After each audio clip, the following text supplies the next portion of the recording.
I will say, just a hot take, I think DOA 2 for the Sega Dreamcast is a visually more impressive game than Soul Calibur. Okay, turn it off. That's all we can afford. What's going on, you guys? Steve here, and today we're going to be playing DOA for the Sega Dreamcast. This is a really interesting game because I feel like it's kind of a hidden gem within the greater FGC. I feel like DOA in general just doesn't get much love, but I think there's a couple valid reasons for that. I feel like DOA just isn't a very deep franchise mechanically and also visually. I feel like there's just more technically impressive games out there. I think compared to other franchises, it just kind of falls low in the tier list because there's just better options. I do think this is an interesting game for the Sega Dreamcast though. I will say, just a hot take, I think DOA 2 for the Sega Dreamcast is a visually more impressive game than Soul Calibur. I know people are going to argue and they're going to have a panic attack. I understand everybody's bias and they have a bunch of nostalgia for Soul Calibur, but I think visually this is just a more impressive game. I think the stages just look sharper here. I think the character models, they look a little more realistic. This game held up. It still looked pretty good even going into the PS3, Xbox 360 generation. Soul Calibur, I love that game. I'd prefer to play that game. I think this game visually, it just holds up. It looks pretty good considering. So yeah, I figured we could just play the game and yap as we go. I'm going to be playing using my modded arcade stick, my Green Goblin, and yeah, let's run it. Okay, so this is the menu for the game, and what's cool is it has all these different modes. So in that regard, it's a pretty deep game, but mechanically it's very shallow. You just kind of punch, kick, and grab your way through it. I mean, for the sake of this run, we can just play story if you want to call it that. These are the characters. It has 12. I don't believe you can play as the boss character. I've played through the game with all of these characters. I've looked it up, and I don't believe that you can. We can just use Kasumi for the sake of this run. And it's kind of weird they call this a story mode because there's no actual context or real payoff. You just get these occasional cutscenes between different characters, but I mean, it doesn't really build to anything. You don't really understand what's going on. You know, all of these characters, they just apparently know each other and they have some type of history, but it's just not communicated. And it's cool, you can still, you know, attack and do damage after the round is over. But yeah, this is pretty much it. Like, it's a very basic game. You just kind of punch and kick your way through it. And they have all of these random intros where apparently these characters know each other, but like, I don't know.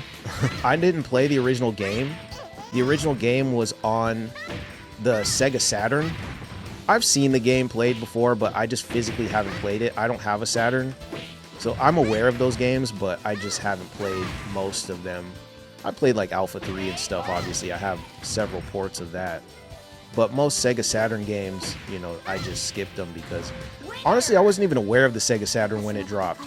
And that was kind of the issue in the US. That console just kind of came and went, and most people just weren't aware, or they were all about the N64 or the PS1.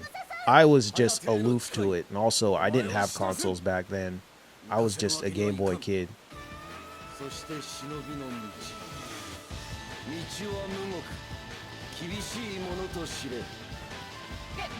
But yeah, I would say the character models in this are more impressive than Soul Calibur. I would also say that the stages look a little cleaner.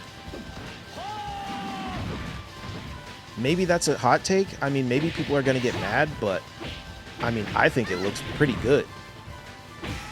It's still held up into the next generation.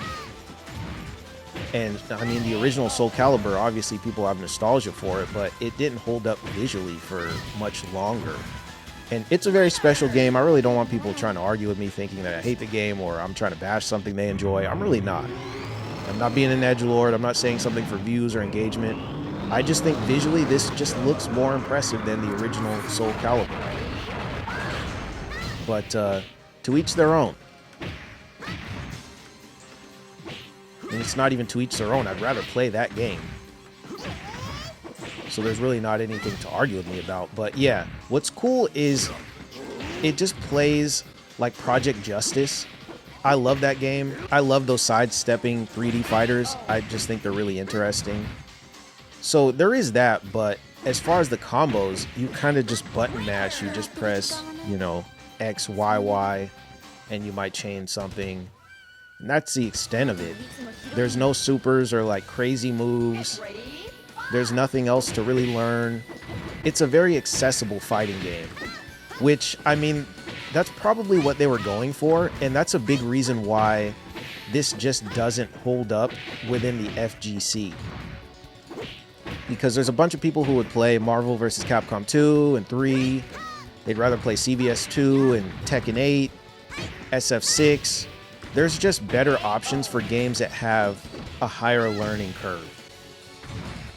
And I think that's kind of what makes a good fighting game in the competitive scene, is that it's not something where you can just close your eyes and you just mash buttons and then something's gonna happen. You're just gonna win.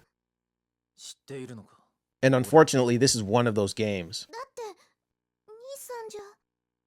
It seems like their main selling point is just the anime female characters. That's kind of the gimmick, that's the shtick.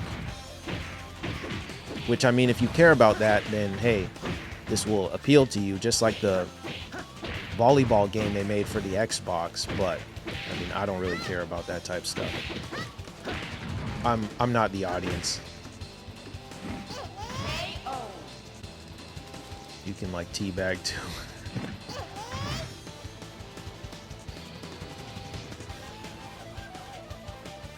So yeah, the game has these cutscenes, but it just doesn't build to anything. Like, I don't know who she is or what she's trying to accomplish. And now we're at the boss fight. And that's it. You basically just fight this character and it goes straight to credits. There's no context. Like, I don't know what she's trying to achieve by fighting this dude. I don't know where it's trying to go, what he's trying to get out of it, who he is. You just punch and kick your way through the story mode.